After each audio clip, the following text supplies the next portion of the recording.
Igreja Metodista apresenta a Palavra de Deus, a fé transformando os nossos corações.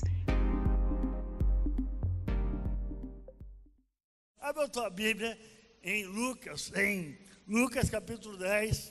Eu vou rapidamente expor esses 3 pontinhos que vai trazer uma primeira palavra sobre esse lar de paz. E domingo que vem vou retomar o assunto, no terceiro domingo também, no encontro que teremos sexta, sábado e domingo, um encontro chamado Renovo, com o líder de célula e com o líder de potencial. O pastor Diego terá um momento específico só sobre o lar de paz. Aí ele será mais específico nos detalhes, mas eu quero hoje já começar a lançar esta noção daquilo que estaremos fazendo nos próximos dias acerca dessa estratégia evangelística chamada Lar de Paz. E ainda bem que eu já pus o verso primeiro, né? Eu ia ler aqui o verso todo, mas vou ficar só no primeiro mesmo. Depois disso, designou o Senhor ainda outros 70 e mandou-os adiante da sua face, de 2 em 2, a todas as cidades, e de lugares a lugares, onde havia de passar. Esse texto fala de uma atitude de Jesus enviando os discípulos com uma maneira de preparar.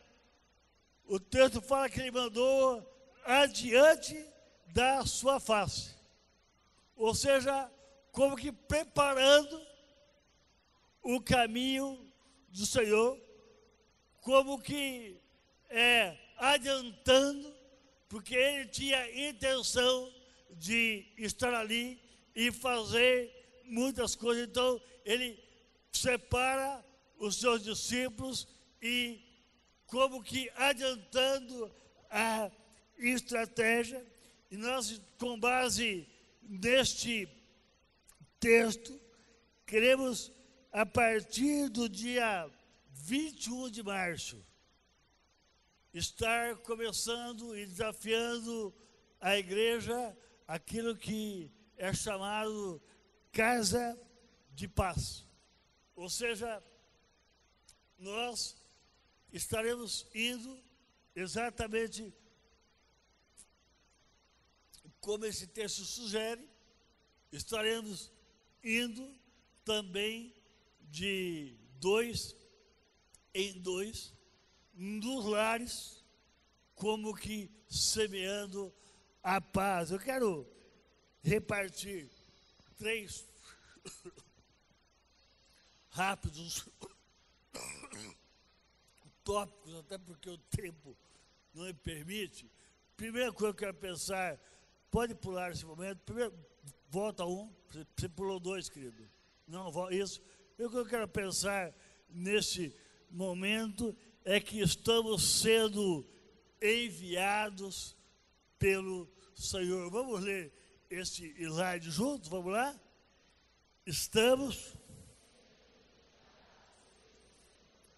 Essa é a primeira convicção que eu quero deixar no meu e no teu coração. A convicção de que quem está nos enviando é o Senhor. Pode pôr o slide seguinte, eu vou reler o mesmo texto, apenas destacando. E depois disso, designou o Senhor ainda outros 70. Ou seja, quem designou é o próprio Senhor. Quem tem chamado, quem tem desafiado, quem tem dado estratégia, quem enviou os 70 e quem está enviando você, querido, é ninguém, nem mais e nem menos do que o Senhor da tua vida. É o próprio Senhor que tem designado. Eu falei sobre isso hoje na escola de líderes, um texto que nós estamos muito familiarizados com ele. João 15:16 também repete essa mesma ideia. Está escrito lá em João 15:16, o Senhor fala assim: não foste vós que me escolheste a mim, mas foi eu que escolhi a vós e vos nomeei, para que vás e deis frutos, e o vosso fruto permaneça, a fim de que tudo o quanto em meu nome pedirdes ao Pai, Ele vos conceda. Querido, quem tem designado para a frutificação é o Senhor. Eu não quero investir tempo neste argumento, até pela escassez do momento, mas eu falei hoje para os futuros líderes de célula: Deus não muda. Deus continua com o mesmo princípio. Deus, quando criou o mundo, Ele determinou crescer e multiplicar. Deus, quando Ele resolve acabar o mundo com o dilúvio, separa o filho de Noé, da mesma ordem: crescer e multiplicar. Deus, quando determina a igreja, da mesma ordem, e depois todo mundo pregar o evangelho a toda a criatura. Sabe por quê, querido? Porque Deus é um Deus de princípios, e frutificação é um princípio de Deus. Eu e você fomos designados por Deus. Eu e você fomos enviados por Deus. Eu e você não viemos ao mundo a passeio. Me desculpe quem tem um projeto, me desculpe quem tem um contentamento diferente do que o meu, mas eu não posso vir ao mundo apenas plantar uma árvore, escrever um livro e ter um filho. O propósito de Deus na minha vida é implantar o reino aonde quer que o meu pé pise. Sabe por quê? Porque Deus me designou para que eu vá e dê fruto em todo lugar aonde eu passo. Eu e você temos que ter isso bem claro no coração, que fomos enviados. Eu e você temos que ter essa clareza, essa nitidez, essa percepção, que não temos outro propósito. Eu tenho uma palavra que eu usei muito e tenho repensado, né? Nós temos que ter prioridade. Eu não sei se é exatamente prioridade, né? Porque o reino não é primeiro, tem que ser único na minha vida. O Senhor não quer ser apenas o primeiro, porque o primeiro tem lugar para o segundo, terceiro e quarto. Deus não é o primeiro, querido. Deus é único. E frutificação,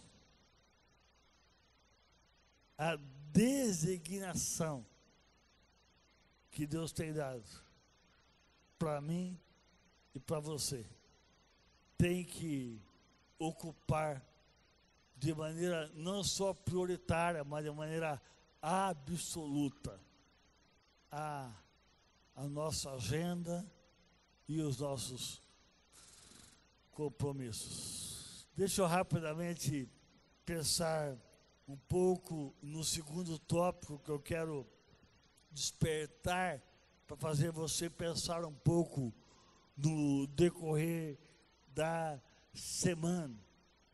Esse chamado para a frutificação é um chamado para quem ama a Deus.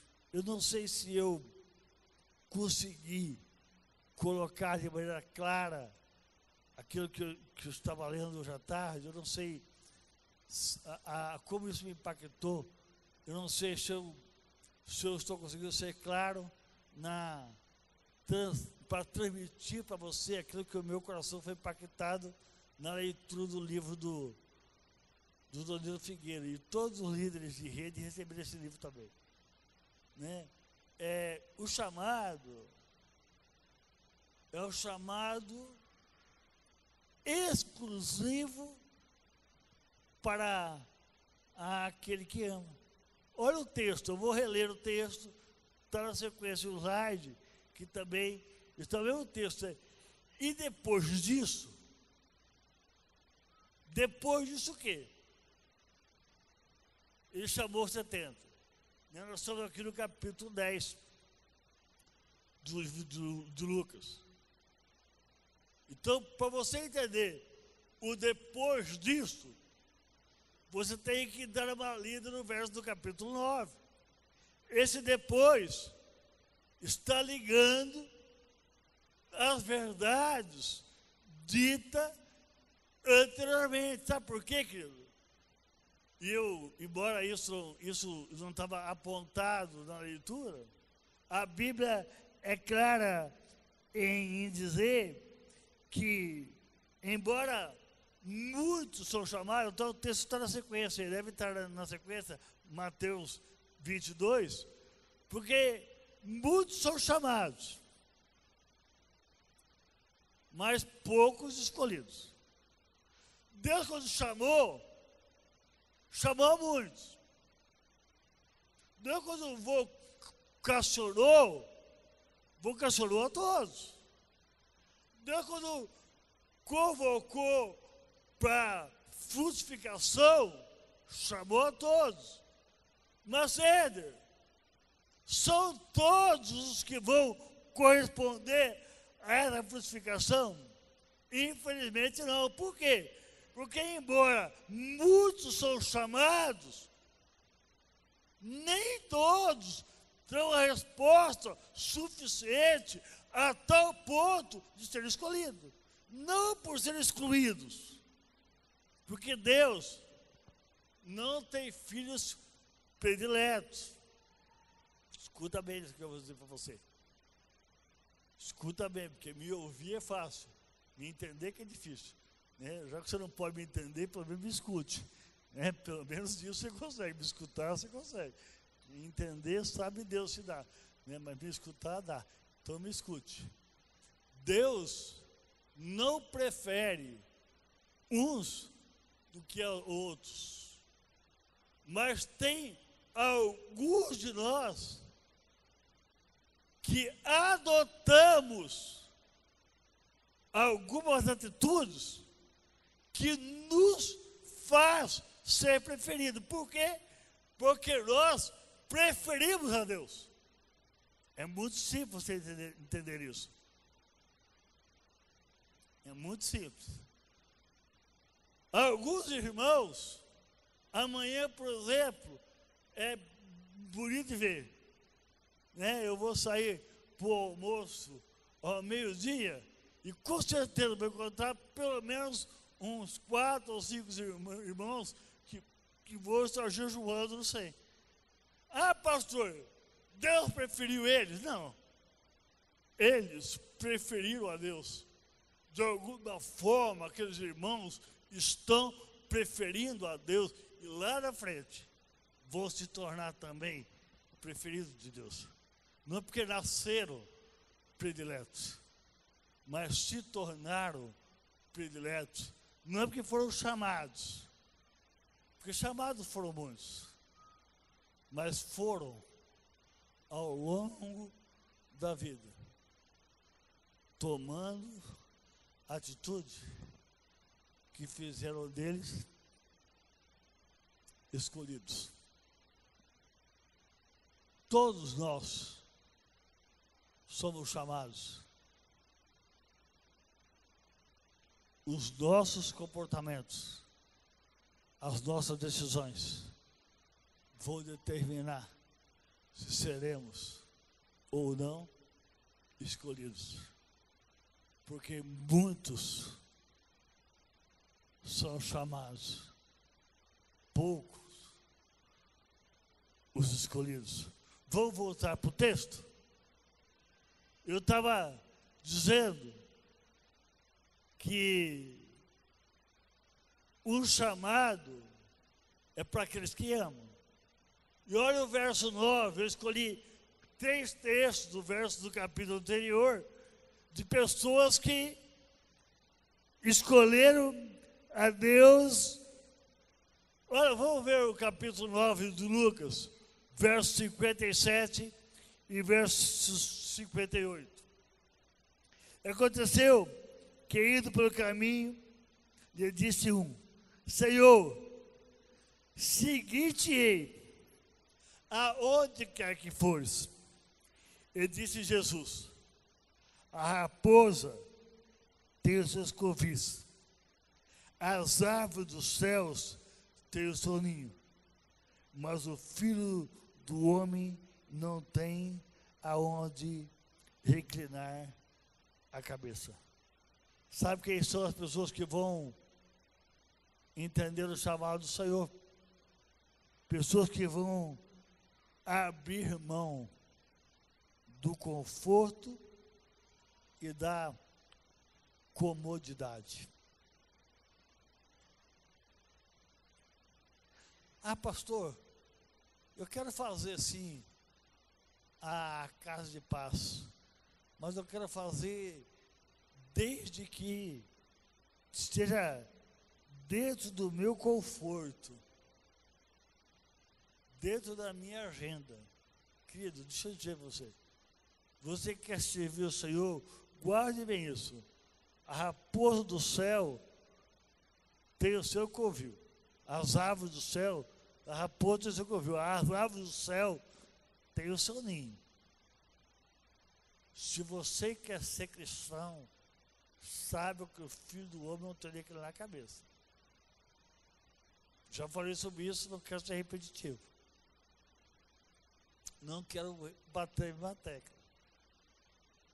As igrejas estão cheias de gente hoje que quer prosperidade, né? Não tem nada a ver com o evangelho. Quem troca adoração por tesouro é o inferno. Tudo isso te darei se postare para adorares. Se você quer adorar e receber ouro, adora o diabo, querido, que o diabo está disposto a te fazer prosperar por adoração. O Senhor não. Você tem que amar. E quem ama, vai abrir mão de conforto. Um outro quesito que nós temos que aprender é que o chamado de Deus requer urgência. Isso é complicado. O chamado de Deus requer prioridade, requer urgência.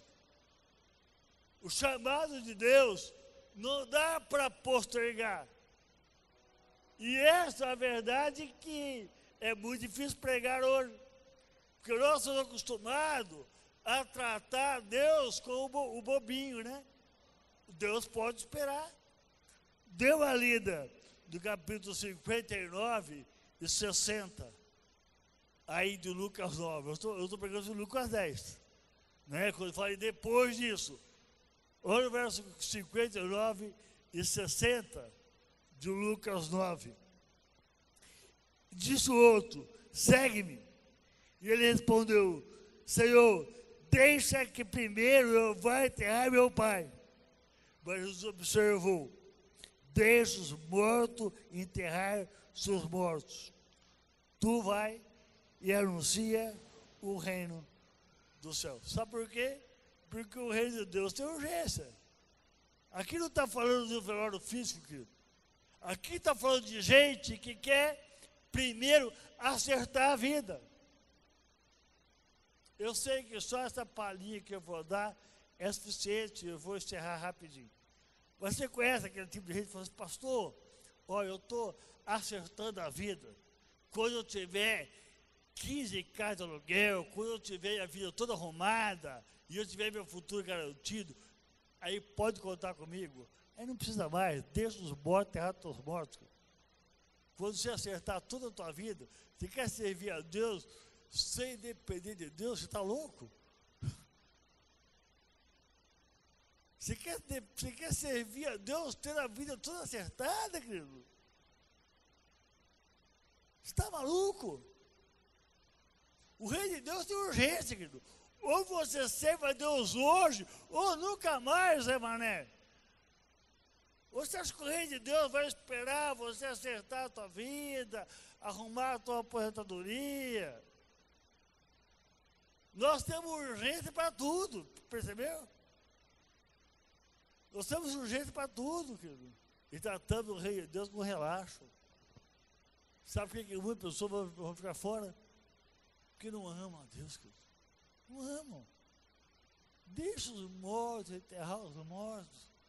Quanto a você me segue, nós sabemos de cor o texto. Tinha posto, lembra se você nem ler, né?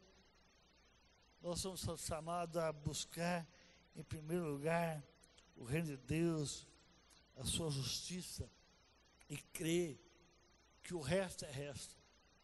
Quando eu leio Mateus 6,33, eu gosto dessa expressão de coisas. Você busca o reino. E as coisas? Casa, carro, escola, as coisas são coisas.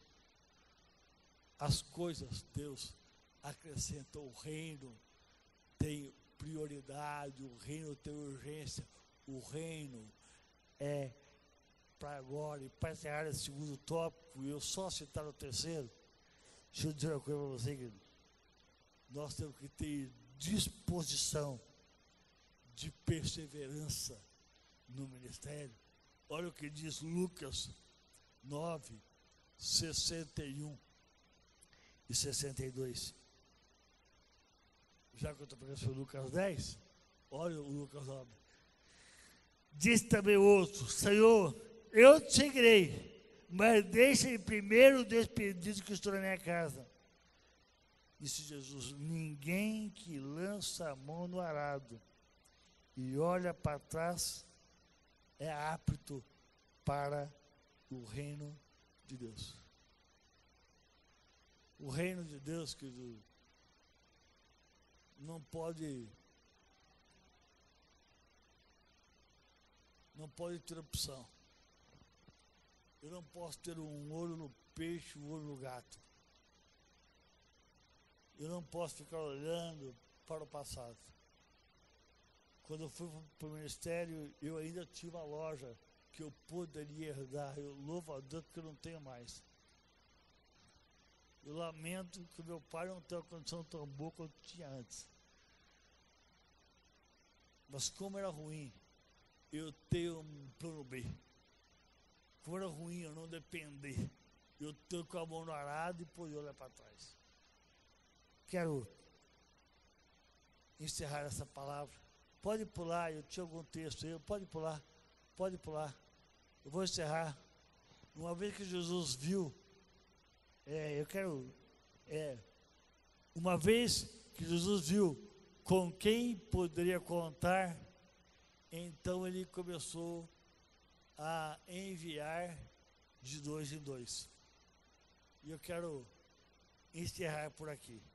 Primeiro você foi designado. Todos foram designados. Pastor, se for designado, quem que o senhor vai mandar? O senhor vai mandar aqueles que responderem em fidelidade. Aqueles que responderem em amor. Uma vez que eu respondi em amor, então nós vamos fazer as duplas. Olha o que o texto fala. Eu vou ler de novo o verso primeiro. O mesmo texto que eu li até agora. Eu só li o verso primeiro de Lucas 10. Coloca para mim lá, fazendo um favor, Lucas 10. E depois disso dignou o Senhor, né, eu falei sobre isso, em 70, e mandou as vezes a sua face, de 2 em 2, em todas as cidades e lugares aonde ele havia de ir. O que eu quero fazer a partir de 21 de março, é que você tenha um parceiro, é que você tenha alguém. Por isso que eu estou colocando essa camiseta aqui. Lá é casa de paz. Pastor, eu sou obrigado a fazer? Lógico que não, querido. No reino, ninguém é obrigado a nada. Você pode ir cuidar dos mortos, você pode olhar para trás e deixar o arado para frente. A maneira que você vai reagir ao chamado, você é chamado. Se você vai ser escolhido ou não, depende da tua disposição. A nossa função, enquanto pastores, é perceber o que entendemos ser vontade de Deus para a igreja e desafiar você. Se você entender, a partir do mês que vem, o sermão vai ser na mesma direção. O pastor Diego, se não me engano, no domingo cedo, lá no Renovo, que vai acontecer sábado e domingo, ele vai ter 2 horas ou 2 horas e meia só sobre palavras explicando a estratégia da casa de paz. Para quê? Para capacitar você. Ninguém vai jogar você como despreparado. Você está debaixo de uma igreja de orientação. Você está debaixo, além de estar debaixo do sangue de Jesus, você está debaixo de uma igreja séria, que te desafia, mas te dá cobertura. Te desafia, você tem pastoras e pastores que pagam o preço de orar pela tua vida. Por que você não vai sozinho? Né? Poderia ir. Eu seguindo o modelo bíblico que nós escolhemos, vou mandar de 2 em 2. E o texto eu não vou ler pelo tempo, mas fala que é melhor ser 2 do que 1. Porque tem melhor pago o seu trabalho. Se cair, um levanta o outro, e assim por diante. E o texto acaba dizendo o quê? Que o cordão, o que fala no texto? O cordão de 3 dobras não se arrebenta depressa. E eu vou ler o último, coloca o último slide para mim. Eu vou encerrar essa palavra, que foi rápida hoje, não tanto assim como eu queria, né? Isso aqui vai ser um privilégio. Olha como que o texto acaba. Eu li o 1, mas o texto acaba no 17. E voltaram 70 com alegria, dizendo: Senhor, pelo teu nome, até os demônios se nos sujeitam. Nós vamos treinar você. Nós vamos aparar você. Você vai ser desafiado a, durante 7 semanas, estar indo na casa de pessoas levando a paz. E eu tenho certeza que quando as 7 semanas vão acabar, vou fazer um culto aqui, vai ser mais gostoso que culto de voz de encontro com Deus. E você vai sentir isso aqui, ó. Pastor, que alegria.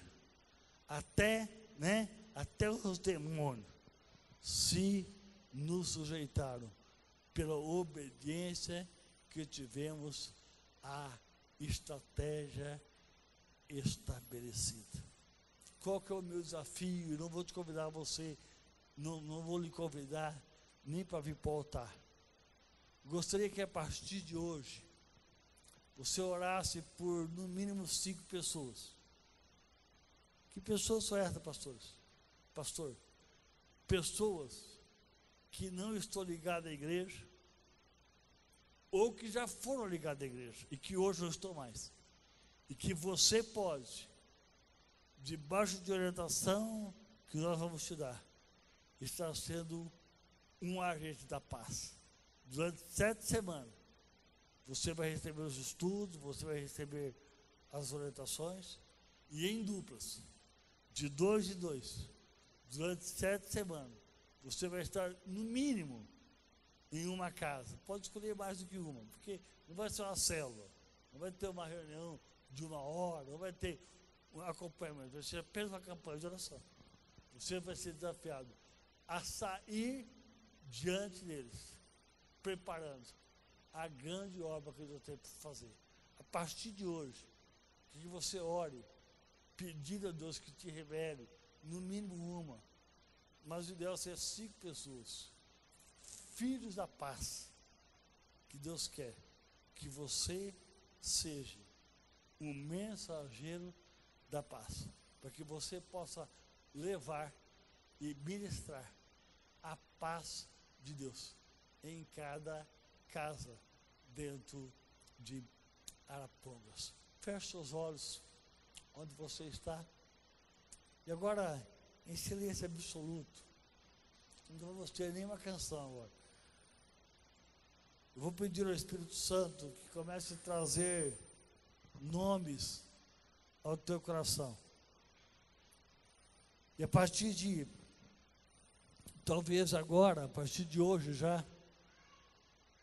quando a pessoa reclamar para você, murmurar para você, ao invés de reclamar junto, ao invés de murmurar junto, você vai simplesmente perguntar: eu posso ir na tua casa e fazer da tua casa uma casa de paz? E você vai ser desafiado a levar a paz de Deus em lugar onde há conflito e desavença.